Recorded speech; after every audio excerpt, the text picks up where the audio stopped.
Les activités ont repris dans plusieurs communes attaquées ce matin par les assaillants à Bukavu. Le bilan fait état de 6 ennemis tués, 36 capturés et pour l'armée 3 morts. Le gouverneur du Sud Kivu a présenté les assaillants au public.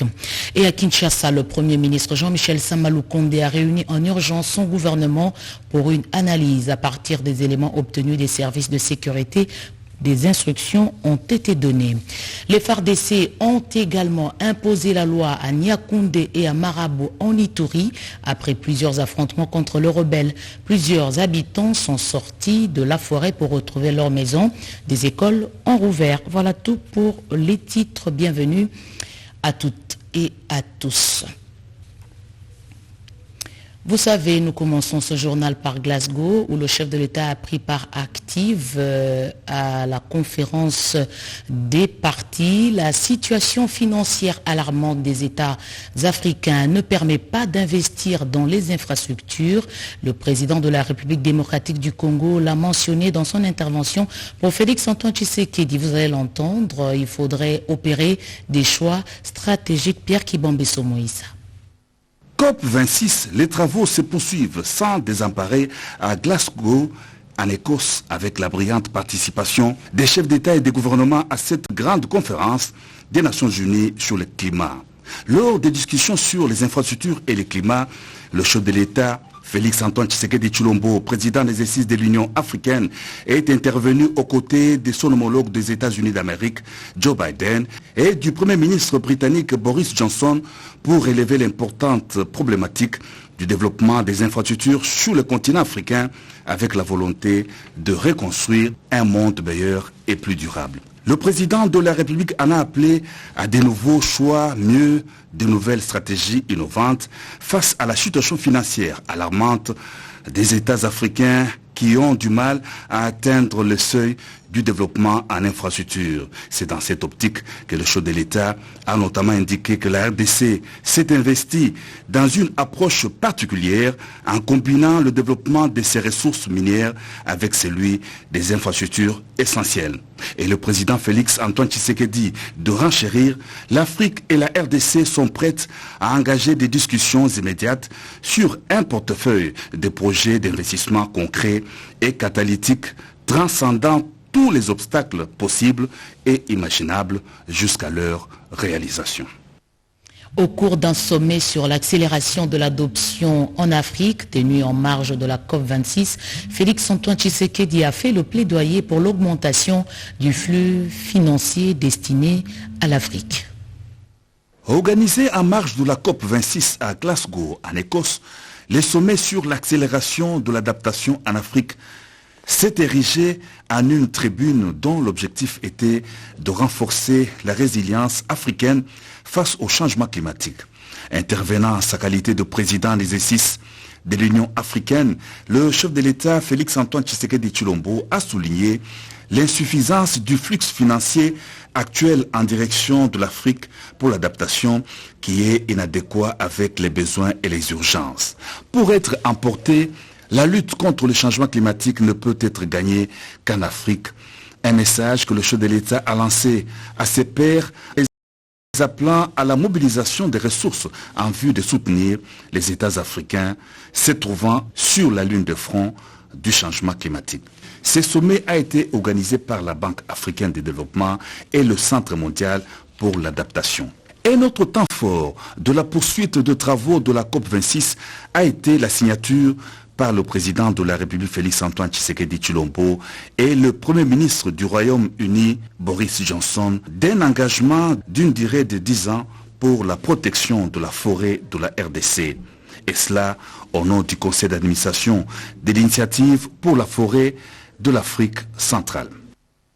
Coup de gueule des peuples autochtones à Glasgow par leurs représentants. Ils exigent d'être priorisés dans les décisions à mettre en œuvre après les mesures politiques. La survie des communautés locales, les peuples autochtones d'abord. Plus de détails avec notre envoyé spécial à Glasgow, Néné Maïnzana.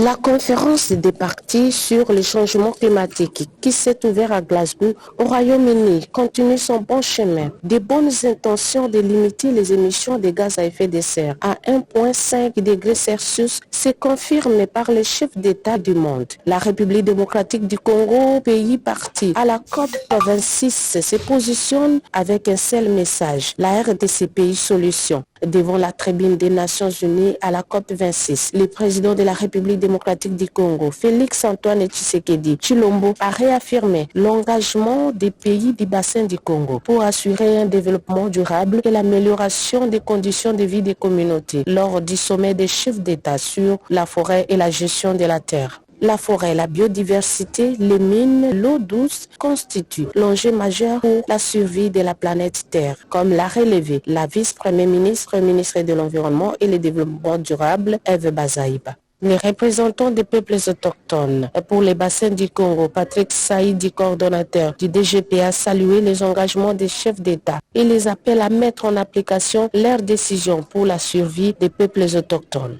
Les promesses financières que vous faites et la volonté politique que vous affichez ici à Glasgow doivent maintenant se matérialiser sur le terrain. Des mécanismes efficaces doivent être mis en place pour garantir que les ressources mobilisées atteignent véritablement et prioritairement les communautés autochtones et locales.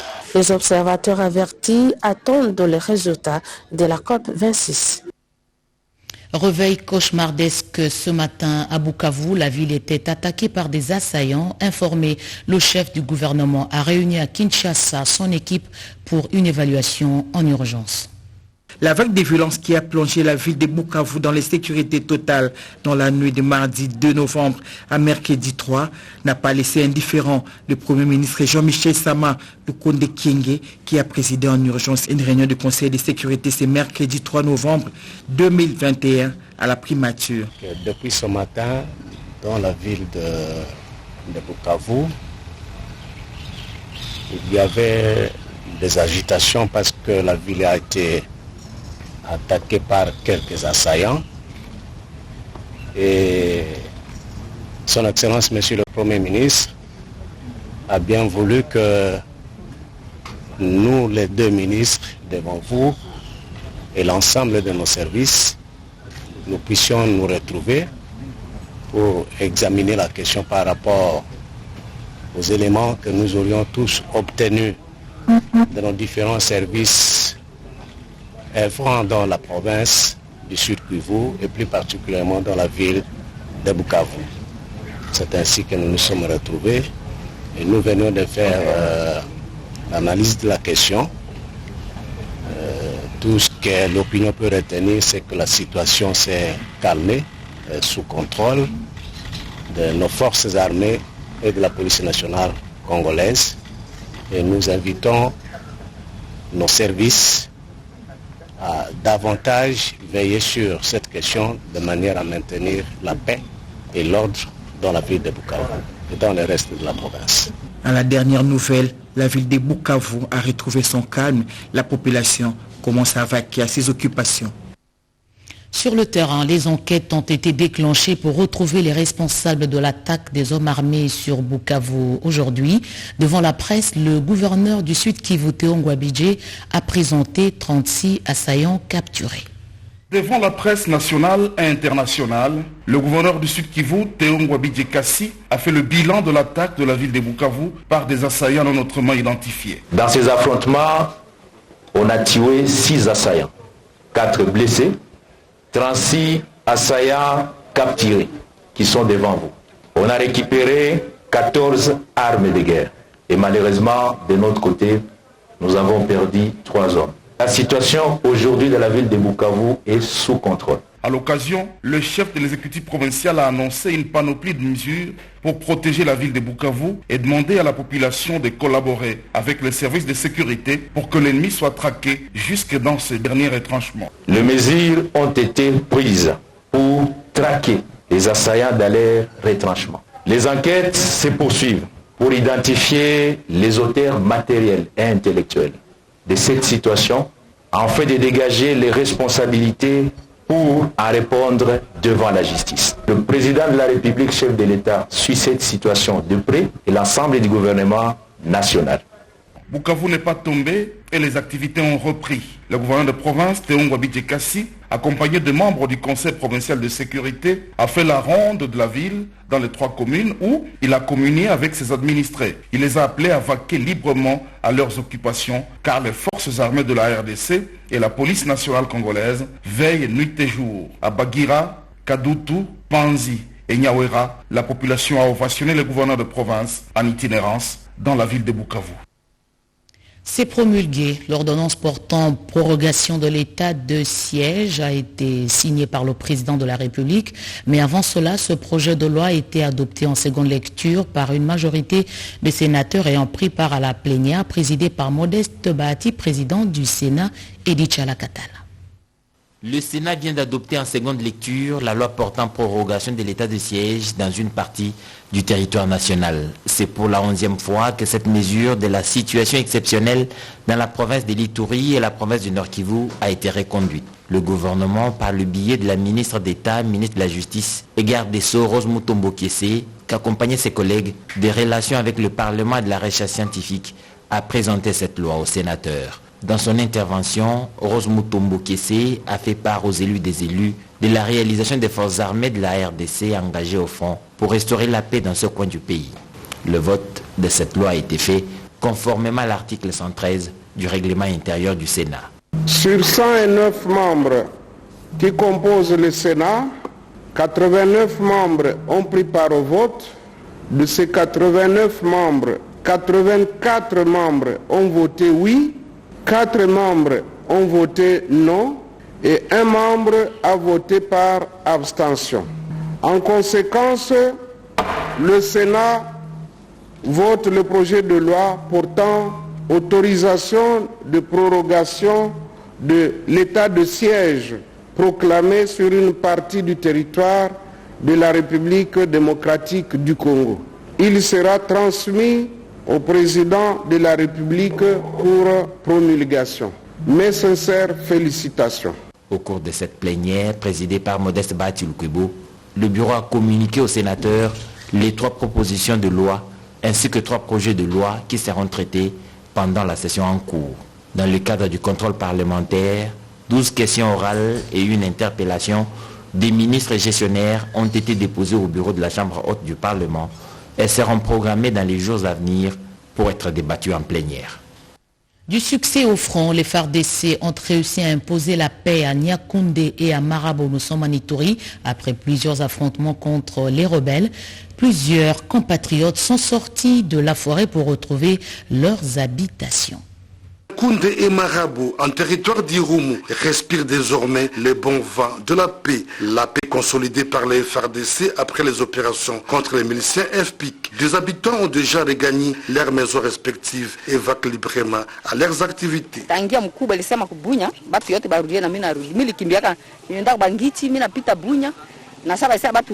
Madame Angèle s'est dit heureuse de retrouver sa maison après plusieurs mois en déplacement dans la brousse où elle vivait sans nourriture ni médicaments. Cependant, s'est retournée, plaide pour une assistance en vivre et non vivre. Niakoundé et Marabo, hier vidés de leurs habitants, mais aujourd'hui, suite à la paix restaurée, accueillent des déplacés venus de la région de Komanda. Quel paradoxe, les activités scolaires ont repris et l'hôpital général de Niakoundé fonctionne normalement, témoigne Dr Charles, responsable de cette structure sanitaire. La vie est bonne, s'il faut comparer il y a 5 mois, nous voyons vraiment qu'il y a une nette amélioration. Pour les dons que nous avons reçus par l'entremise de son Excellence l'autorité, c'était juste pendant les temps difficiles, ça nous a beaucoup aidé pour certains besoins d'urgence, entre autres la nourriture, quelques kits d'urgence de médicaments. Ça nous a vraiment beaucoup aidé pendant ce temps-là. Cet hôpital a reçu IAP un appui financier de l'administration militaire pour relancer les activités. Le vice-gouverneur de l'Ituri, le commissaire divisionnaire Alonga Boni Benjamin, accompagné des femmes leaders venues de Kinshasa et celles de l'Ituri, s'est rendu dans la région pour s'imprégner de la situation. L'aérodrome de MAF pourra également reprendre ses activités dissipées, a dit un responsable. Il y a du rattrapage à faire dans le domaine de l'aviation civile pour mettre le pays sur orbite.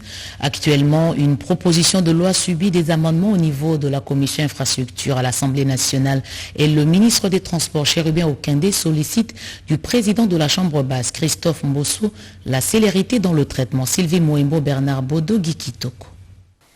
La République démocratique du Congo connaît un grand retard dans le secteur de l'aviation. Elle ne dispose d'aucune loi pouvant lui permettre d'être au même diapason que les autres pays. C'est pourquoi le ministre des Transports et Voies de Communication, Chérubin Okende, sollicite auprès du speaker de la Chambre basse du Parlement, Christophe Mbosoko Diapwanga, le vote de la proposition de loi sur l'aviation civile à l'Assemblée plénière. Je suis venu me ressourcer auprès du président et lui demander l'opportunité que, le moment venu, dans les semaines qui suivent, que je puisse en échanger avec les honorables députés, quitte à profiter maintenant des inputs qu'ils pourront amener, des amendements ou des rectifications, des enrichissements qu'ils pourront amener. Au moins, au niveau de ma responsabilité, j'aurai l'assurance qu'en appliquant ce plan stratégique, je suis en communion parfaite avec le Congo profond que représentent les honorables députés. Arrivé fait mandat en République démocratique du Congo, l'ambassadeur de la République du Congo en poste à Kinshasa, Clément Yamdomba, a fait ses adieux au président de l'Assemblée nationale. Le chef de la mission diplomatique congolaise quitte Kinshasa avec plusieurs souvenirs sur les relations bilatérales entre Kinshasa et Brazzaville. J'ai été très édifié par cet entretien que j'ai eu avec l'honorable président. Je suis heureux et fier d'avoir pu servir la cause des deux peuples dans ce pays pendant ma mission. Et Brazzaville et Kinshasa sont les deux capitales les plus rapprochées du monde. Donc vous comprendrez que cela témoigne justement de l'excellence de toutes les relations multiformes que nous avons, aussi bien sur le plan multiforme, des relations de fraternité, d'amitié, de solidarité et de coopération. De son si long séjour diplomatique en République démocratique du Congo, l'ambassadeur de la République du Congo et doyen des ambassadeurs en poste à Kinshasa a beaucoup privilégié l'attachement des frères, fils et amis de la RDC. Au deuxième trimestre de l'année 2022, le traitement des fonctionnaires va connaître une augmentation de 45%. Un protocole d'accord a été signé hier à Bibois entre l'employeur et le banc syndical, des assises présidées par le vice-premier ministre, ministre de la fonction publique, Jean-Pierre Liao. Nadine Kilocho, reportage. Après une semaine de négociations et d'échanges à Bibois dans la commune de Lantélé, la commission paritaire gouvernement banc syndical de l'administration publique sont parvenus à un accord. Sous la présidence du vice-premier ministre, ministre de la fonction publique, Jean-Pierre Liaou, les deux parties ont signé un nouveau protocole d'accord. L'intersyndicale nationale de l'administration publique et le gouvernement, représentés par une brochette des ministres sectoriels, ont convenu au terme de cet accord une augmentation de salaire de 45% dès le deuxième trimestre de l'année 2022. Pour le vice-premier ministre, ministre de la fonction publique, Jean-Pierre Liaou, cette mesure de haute portée sociale traduit la volonté du chef de l'État, Félix-Antoine Tshisekedi Tshilombo, à travers le slogan « Le peuple d'abord ». Ce qui vient de se passer ce soir, c'est la traduction, la matérialisation de la vision de son Excellence, Monsieur le Président de la République, chef de l'État, Félix-Antoine Tshisekedi Tshilombo, qui place au cœur de ses préoccupations l'homme congolais, de surcroît les fonctionnaires congolais. Ce qui s'est passé aujourd'hui, ce soir, c'est le fruit d'un pragmatisme partagé, de manière tout à fait responsable, d'un souci que nous portons tous, à voir le fonctionnaire congolais reconquérir sa dignité perdue. Au sujet de la prime de plus de 3 millions de francs congolais que touchent certains fonctionnaires, un rabattement fiscal de 15 à 3% sera appliqué. Conclusion à laquelle ont abouti le banc syndical et le gouvernement de la République. Nous pensons que nous avons obtenu quelque chose pour les agents. Ce n'est pas la fin, mais nous allons continuer grâce au dialogue, grâce au partenariat sincère que nous venons de sceller avec le gouvernement. Adoption du document final pour la validation de l'avis sur le profil de la gouvernance vertueuse en RDC. La prochaine étape, c'est la remise officielle de l'avis aux autorités politico-administratives de la RDC, une activité organisée par le Conseil économique et social grâce à l'accompagnement du PNUD. Les détails avec Anim Balaka. Le Conseil économique et social vient de doter à la République d'un avis sur le profil de la gouvernance vertueuse. Un document qui sera considéré comme une boussole indispensable pour la navigation de la République démocratique du Congo. Après un travail de fond et de qualité, finalement ce mardi 2 novembre 2021, au cours de cet atelier, que le comité de pilotage a adopté cet avis.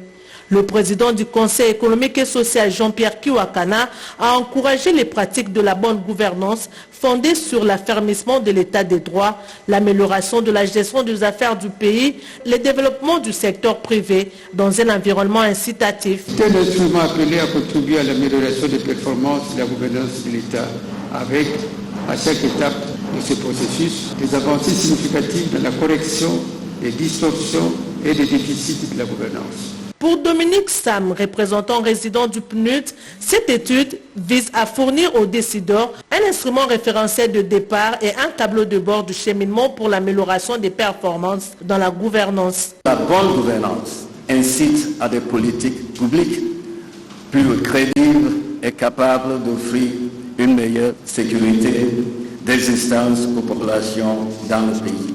Le deuxième vice-président du Sénat a exprimé le vœu de voir la mise en application de cette étude pour le bien-être des Congolais.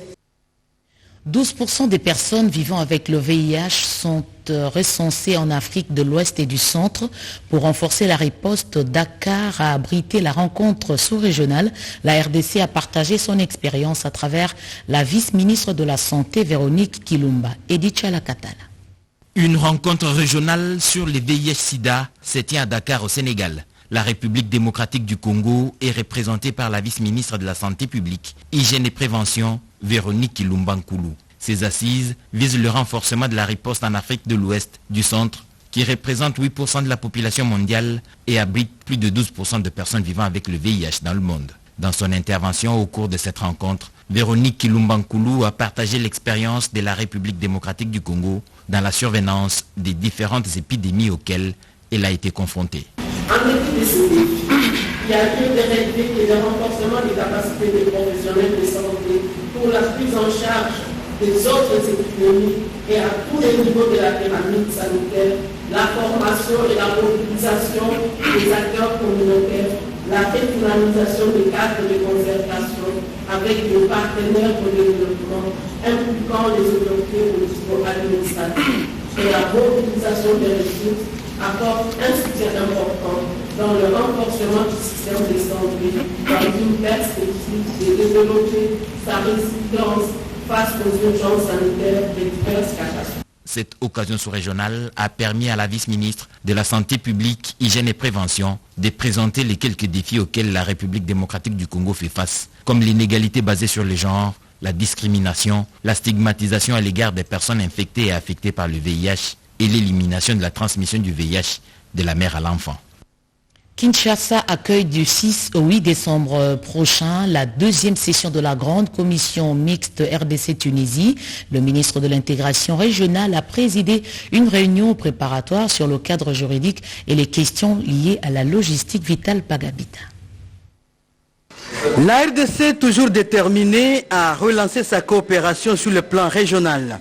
La deuxième session ordinaire de la grande commission mixte RDC-Tunisie, prévue du 6 au 8 décembre 2021 à Kinshasa, 32 ans après celle tenue à Tunis en 1989, s'inscrit dans cette optique. Le ministre de l'intégration régionale Didier Mazenga Moukanzou, l'ambassadeur de Tunisie Bouzekri Hermili et quelques experts ont passé en revue les cadres juridiques et les questions spécifiques liées à la logistique. Des accords de coopération seront signés dans plusieurs domaines, notamment l'énergie, avec l'exploitation du gaz méthane sur le lac Kivu, a indiqué le diplomate tunisien. Nous avons pas mal de projets d'accords à signer. Nous avons directement au moins 6 accords qui sont directement prêts pour la signature. Et puis il y a 3 autres accords qui sont susceptibles d'être signés. Nous avons de très bonnes relations dans tous les domaines, y compris l'enseignement supérieur, la formation professionnelle, y compris le tourisme, l'industrie, l'énergie. Pour votre information, nous avons déjà un grand projet qui sera mis en œuvre dans les plus brefs délais. C'est l'extraction du gaz méthane du lac Kivu. Le ministre Didier Mazenga Mukanzu a promis de faire le plaidoyer auprès du chef du gouvernement pour la réussite des travaux, à l'instar de la grande commission mixte RDC-Burundi et grande commission mixte RDC-Angola tenue dernièrement à Kinshasa. Le ministère de l'Urbanisme et Habitat vient d'annuler 17 contrats de partenariat public-privé portant sur les villas et espaces de l'État pour non-respect des clauses contractuelles. Sur un total de 18 contrats de partenariat public-privé advenus depuis plus de 10 ans, un seul, en l'occurrence signé avec la firme Kin Béton, a connu un aboutissement heureux. Ce non-respect de clauses, en particulier le délai d'exécution par les promoteurs immobiliers, a causé un préjudice et un manque à gagner à la nation. Le ministre d'État Pius Mwabilou a aussi reporté d'autres contrats, dont celui signé avec la société Banaboua SRL. C'est une dépêche d'Eric Kabamba. DRC Africa Business, le marché potentiel des batteries électriques et des véhicules se chiffre à 8 000 milliards. Qu'est-ce que la RDC va tirer comme dividende? Julien Paluku, ministre de l'Industrie, est revenu sur les enjeux de la rencontre qui aura lieu à Kinshasa. C'était au cours d'une conférence de presse. Mami Kadima. Ces assises vont s'épancher sur la transformation des ressources matérielles africaines en valeur économique. Le ministre de l'Industrie, Julien Paluku Kaonga, qui tient à la réussite de cet événement majeur, a expliqué à la presse les dividendes que peuvent tirer les pays africains en améliorant leur participation dans la chaîne des valeurs des batteries et voitures électriques en énergie propre. Ceci devait impacter la qualité de vie des Africains. Lorsque le président de la République, son Excellence Félix Antoine Tshisekedi Tshilombo, accède à la tête de l'Union africaine, il se rend compte que l'Afrique doit reprendre son leadership. Ce forum est assis sur une étude que la Commission économique des Nations Unies pour l'Afrique, en collaboration avec la République démocratique du Congo, a menée.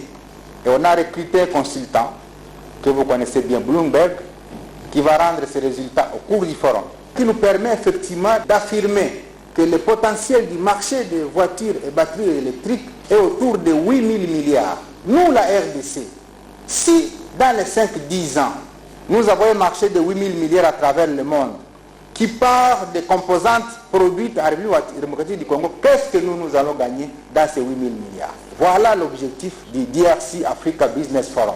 Pour que tous les partenaires arrivent et qu'ensemble, nous puissions faire un réseautage qui nous permette de tirer profit effectivement de cette manne. Pour renforcer ses capacités, l'Agence de prévention et de lutte contre la corruption en République démocratique du Congo développe un partenariat pour un échange d'expertise avec la Commission d'éthique et de lutte contre la corruption, une structure kenyane qui a plus de 20 années d'expérience. Explication José Baïtombo. La Commission d'éthique et de lutte contre la corruption, c'est 120 années d'expérience dans les domaines de la lutte contre ces fléaux au Kenya. L'Agence de prévention et de lutte contre la corruption peut tirer des éléments d'efficacité dans la lutte contre ce mal qui gangrène les sociétés africaines. C'est la raison de cette expérience entre l'APLC et l'EEAC autour de cette question aussi cruciale qui constitue un frein pour le développement des États africains. Les deux chefs d'État se sont convenus dans le cadre des accords bilatéraux entre la RDC et le Kenya, qui se déclinent également dans les sujets d'intérêt commun comme la lutte contre la corruption, la criminalité organisée, le blanchiment d'argent, le financement du terrorisme. Et ce sont les mêmes enjeux que nous avons entre nos deux pays. Et par rapport à leur expérience, par rapport à ce qu'ils ont déjà réalisé sur terrain, nous voulons échanger, voir dans quelle mesure apprendre. Donc nous pouvons échanger directement, collaborer Il a parlé de la législation, il y a également des échanges d'informations. La République démocratique du Congo et le Kenya poursuivent les mêmes enjeux dans la lutte contre la corruption. Il y a quoi s'adapter à l'expérience kenyane pour la promotion de bonnes pratiques. La deuxième édition du trophée Marthe Tshisekedi Kassalu aura lieu à Kinshasa en mars 2022. C'est un événement qui récompense les efforts des femmes qui ont accompagné les luttes menées par leurs époux dans divers domaines de la vie. Eric Abamba pour le compte-rendu. Les prochaines lauréates du trophée Marthe Tshisekedi Kassalu, deuxième édition, seront connues le 31 mars 2022.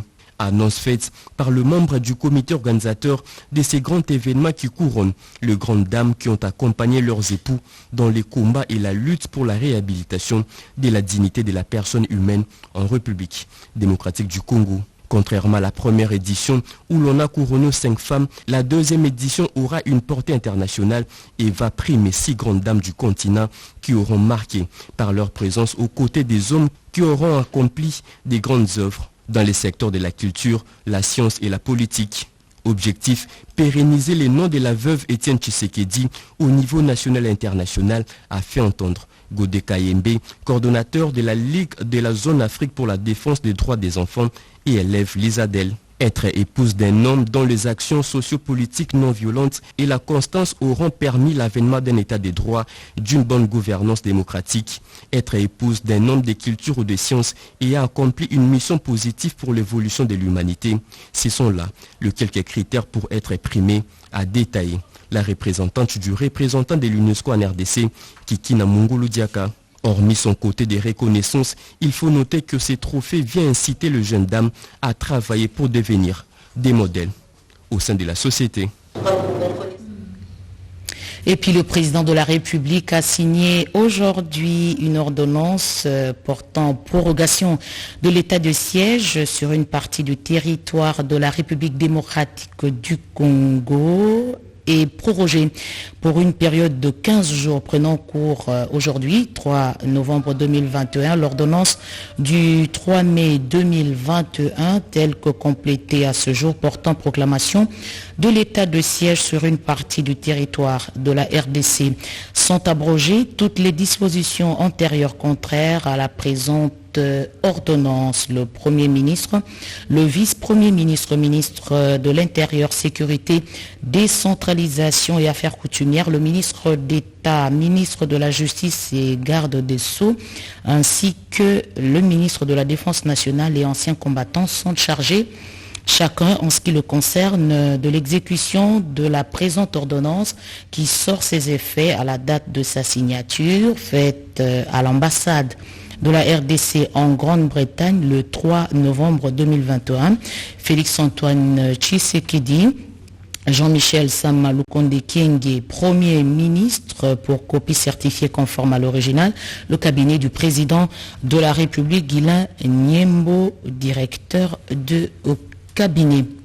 On termine par cette note noire. Madame Sandra Nyangi Tabo, journaliste à la RTNC 1, ses frères et sœurs, professeur Dr Mambo Nyangi Mondo Thérèse, ministre provincial honoraire de la santé du Congo central, ses frères et sœurs de la grande famille Nyangi, Madame Angélique Belanga Tabo, ses frères et sœurs, ainsi que toute la famille Belanga et la grande famille Lelo ont la profonde douleur d'annoncer aux membres de famille